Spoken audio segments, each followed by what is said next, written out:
I'm the highest earning person in the world in finance. You're the highest what? Earning person in the world in finance. Wow. In the world. So explain that to me. So I'm a hedge fund manager, and I've transformed my fund into a personal investment vehicle because we made such high returns. Wow. And now it's on the internet on Forbes. In 2015, Michael Platt decided to go it alone and close his hedge fund, BlueCrest Capital Management, to clients. BlueCrest had been one of the biggest hedge funds in Europe, with $37 billion of assets under management. However, after a few years of disappointing returns, investors became less enamored with Platt. One issue they focused on was a proprietary BlueCrest fund that only managed Platt's capital and money belonging to other BlueCrest partners and employees. As well as this, institutional investors were pushing for lower fees. Hedge funds typically follow a 2-in-20 model. Investors pay an annual management fee of 2% of assets under management and 20% of profits. According to Platt, it's much more profitable to have 0 in 100 rather than 2 in 20. This refers to the fact that they don't need to share profits with outside investors. So in 2015, Platt returned the $7 billion BlueCrest managed for outside clients and decided to turn BlueCrest into a private investment partnership and focus on managing his own wealth and that of his partners and employees. This decision has certainly paid off handsomely for Platt and BlueCrest. Since 2015, Platt has more than doubled his net worth, which currently sits at $8 billion. In 2019, BlueCrest returned 53.5% net after expenses, and Platt made about $2 billion. With a much smaller asset base, Platt has been able to increase leverage, take on more risk, and enjoy strong returns. The majority of BlueCrest returns did not come from trading equities, which did surge last year, but from significant long fixed income positions early in 2019. Platt actually first became involved in the markets through his grandmother. She was a long-term investor and did very well at it. She was a very strong woman.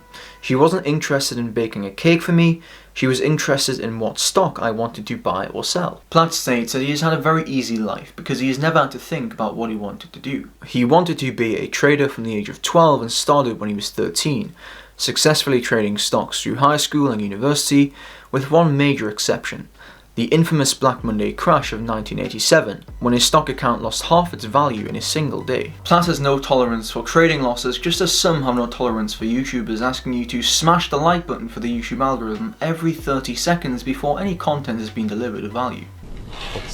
Let's not do that. Why not? Continue. Not going to be badgered by this You're not asshole. badgered. Oh, yes, I am. I hate losing money more than anything. Losing money is what kills you. It is not the actual loss, it's the fact that it messes up your psychology. Platt believes in aggressive stop losses and effectively structures his traders like they are options. He will cut traders' allocations by half if they lose 3% of their capital and remove their capital allocation if they lose more than 6%. However, he will also lift allocations to winning trades. Therefore, his downside is limited, but his upside is unlimited. We want people to scale down if they're getting it wrong and scale up if they're getting it right. If a guy has a $100 million allocation and makes $20 million, he then has $23 million to his stop point. But what does Platt look for in his traders? I look for the type of guy in London who gets up at 7 o'clock on Sunday morning when his kids are still in bed and logs onto a poker site so that he can pick off the US drunks coming home on Saturday night. I hired a guy like that. He usually clears 5 or 10 grand every Sunday morning before breakfast, taking out the drunks playing poker because they're not very good at it, but their confidence has gone up a lot. I want guys who, when they put in a good trade, immediately start thinking about what they could put on against it. They just have the paranoia. Market makers know that the market is always right. They know value is irrelevant in times of market stress. It's all about positions. They understand that markets will trade against positions. They get it. Both the ex-market makers who blew up became way too invested in their positions. Their ego got in the way.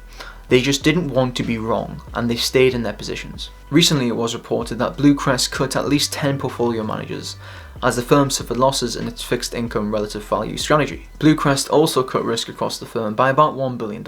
Relative value trades involve trying to profit from small differences in the prices of similar assets, such as two different treasury bonds, or a bond versus a future. To boost profitability, portfolio managers tend to employ substantial leverage. Therefore, they rely on the steady availability of financing and a relatively stable relationships between the securities in the portfolio. This is a much bigger problem because I think just the hedge fund industry has a completely, misaligned upside down business model. So they try to have very, very small exposures, but then they lever the whole thing up to make the whole thing work. They're not necessarily hedged to begin with.